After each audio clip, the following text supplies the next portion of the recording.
We are going to be working on a new LeetCode problem today, maximal square. It is LeetCode number 221. Let us see what the problem is. We are given with an m cross n binary matrix filled with zeros and ones, and we need to find the largest square containing only ones, and we need to return its area. So for example, in this particular square, in this particular matrix, these two are going to be the largest squares which are made of ones. You can see this is going to be a rectangle, this is going to be a square of 1 cross 1, this is going to be a square of 1 cross 1. So these are the only two options that we are left with, and the area of these squares is going to be 4. So 2 is going to be the side of this square, 2 is going to be the side of this square, so 2 multiplied by 2 is going to be 4. So this was one small example. Let us see how we are going to solve this problem. So this is a typical dynamic programming problem where we are going to find sub-problems, and then we'll solve those sub-problems to find a solution of the largest problem here, which is the area of largest square. Let us see how to go about it. So first of all, we are going to break it into sub-problems.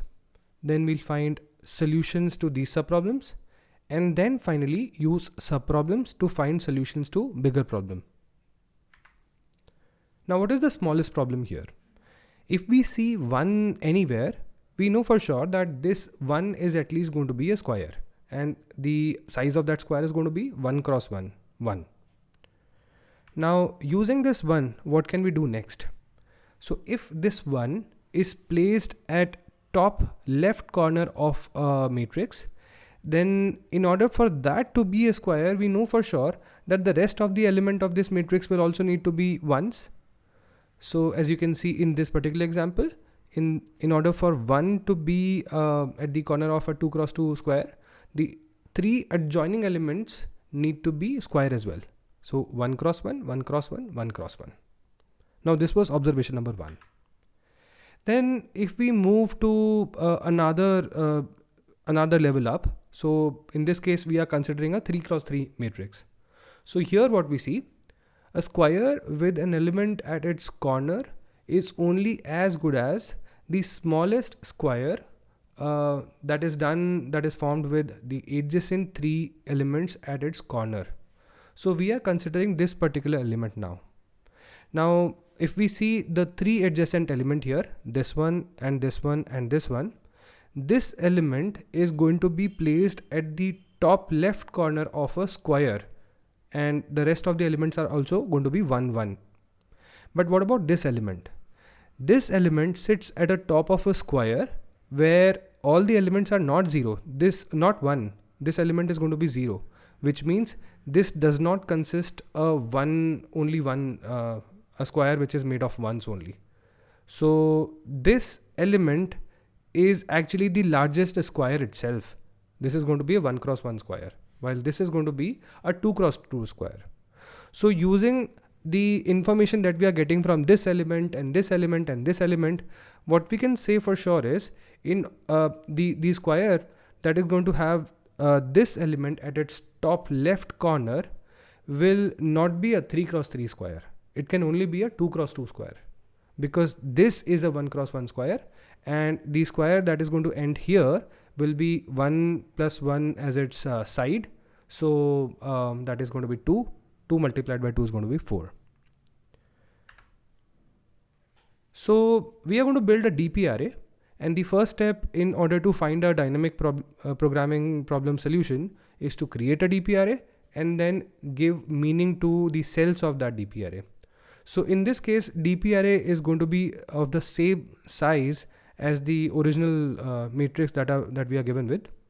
So it is also going to be an m cross n array, and each cell is going to represent this thing, side length of the largest square having this cell at its top right corner.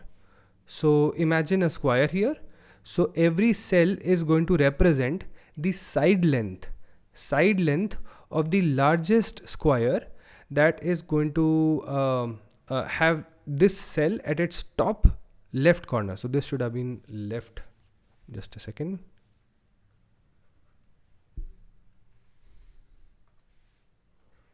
top left corner. So we start from bottom right corner of the DP. If the cell is going to be 0, then DP cell will also be 0. If the cell is 1, then we try to see what is the value of DP right, DP bottom and DP diagonal. Diagonal is this one. And we take the minimum of all three and add 1 to it. And then this whole value is going to represent the side length of the largest square having this cell at its top left corner. Let us see this with help of an example. Another thing that we need to understand is going to be the direction. So how we are going to proceed in this DP. So we start from the smallest problem all the way to the biggest problem. The smallest problem is going to be here and the biggest problem is going to be here because obviously the size is going to increase. So what about the first cell itself? What I'm going to tell you is that the last row of this table and the last column of this table, we can give meaning to them directly because we know that there is no other cell after them.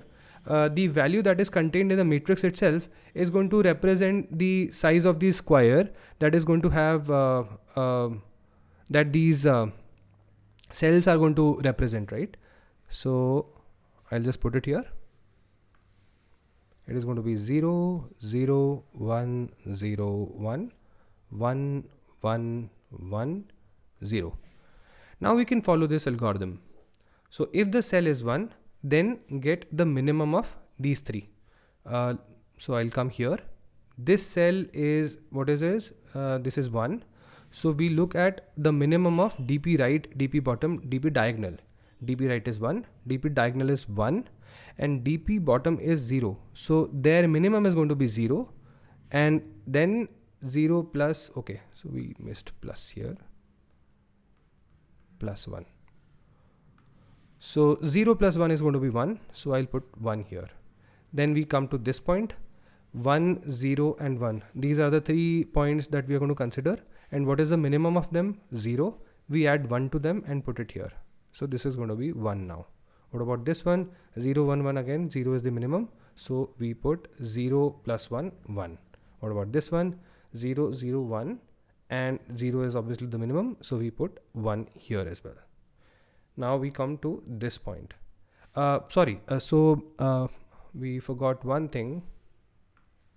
This was a 0 here, right?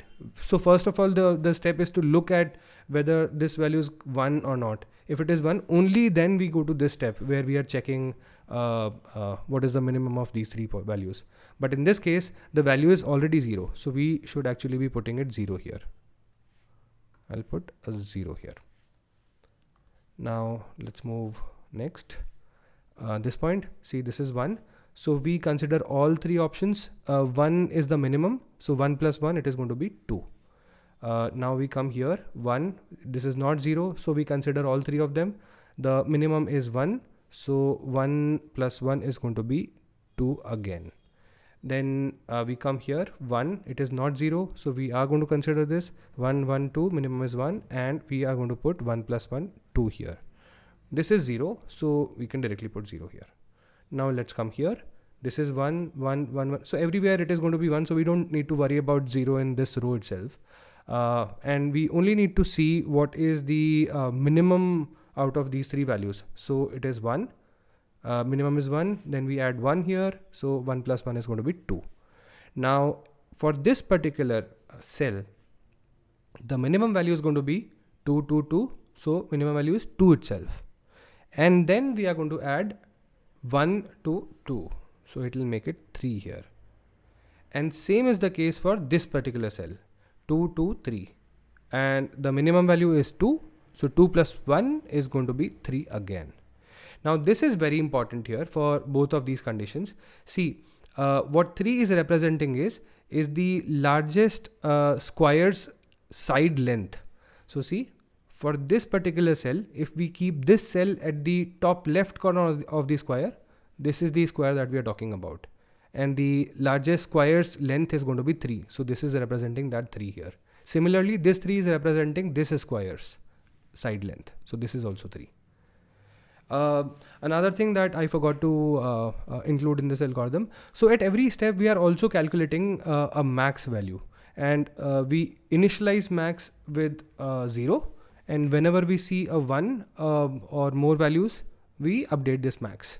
So until this point, what we have seen is 3 is actually the largest value. So I'll put 3 here. Now we come to this point, 0 is the minimum one in the algorithm. So 0 plus 1, it is going to be 1. Then 0, 0, 0 for all 3 of them. So I'll put 0, 0. Now for this, the minimum one is 0. So 0 plus 1, it is going to be 1 because it is 1. So we can calculate this value. Again, this is also not 0. So we'll see what is the minimum value. Minimum value is 1. So 1 plus 1, it is going to be 2. So you can see this square has 2 as its side length. So wherever you have 2, it is going to consist of a square of 2 cross 2 size and having that particular cell at its top left corner. So this is exactly how we are going to proceed with the algorithm. I think with this example, you would have understood how we are going to proceed. So let's go and implement this in terms of code.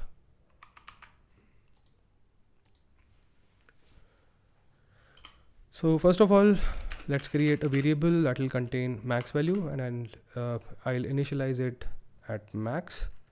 Now we should be creating a DP array. Now on the place of creating a DP array, I can use matrix itself as well, because we'll be proceeding from bottom right corner to top left corner. We are always in any step, we are only using the right bottom or the diagonal values of the matrix. So I guess we can reuse this matrix here to save some space. LeetCode always rewards that. So I'll create a loop here, and this loop will start from matrix.length, and we are starting from bottom right corner, right? So I will be initialized at matrix.length minus 1. Then it will go all the way to 0, and at every step we are going to decrease it by 1. Same I'm going to do for j as well.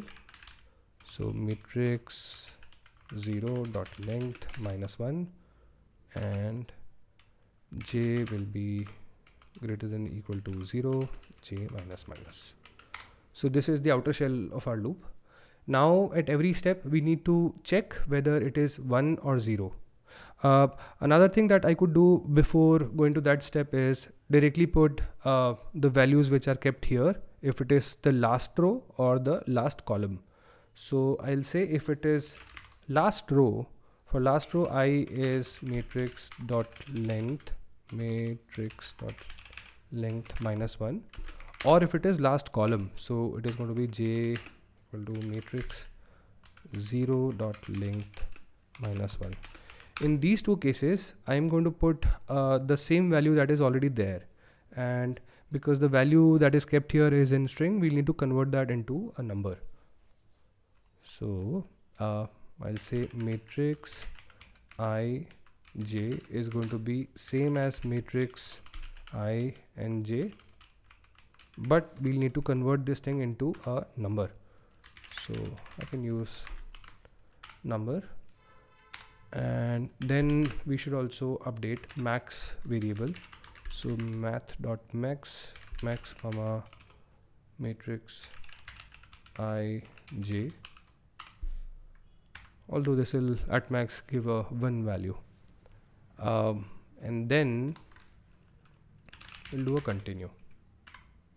So now we come to the next case, that is where we see if the value that is contained here is going to be 0 or not. So I'll say number matrix I j, and if this value is going to be 0, then we can directly put 0 there, right? So I'll say matrix I j equal to 0, and then continue. Don't worry about the next steps. Else what happens? This is the last and final step, so we don't really need to write else here. So in this case, matrix I and matrix ij is going to be. So now we need to think about what is this value. This is going to come from the whole of the discussion that we had. So now the value that is contained here is 1. So now we are looking at their adjoining elements. What do they contain? So now we first look at matrix column, add one column. So that is going to be matrix I j plus 1. Then we would look at matrix I plus 1 and j. And the last thing that we would look at is going to be matrix I plus 1 and j plus 1. So why did I put commas there? Because I want to take the minimum out of them. Math.min, take a minimum, and whatever the minimum value is, add 1 to it, and that will be the value that is going to be contained in the current matrix value. So let's put it here and update our max variable as well. So math.max, max comma matrix I comma j. So at the end of the day, I think max will contain the result and we'll return max here. I think that's all it is. Let's try and run this program. Okay, so there is some error. Right, the error is I am returning max here while the question is about the area.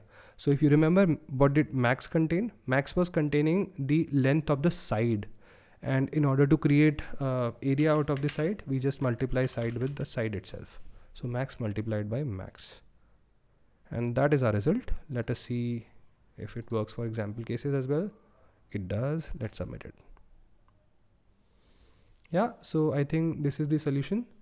So thanks a lot for staying with me until this point. And if you like this video, please like and subscribe this video on the channel. Thank you so much.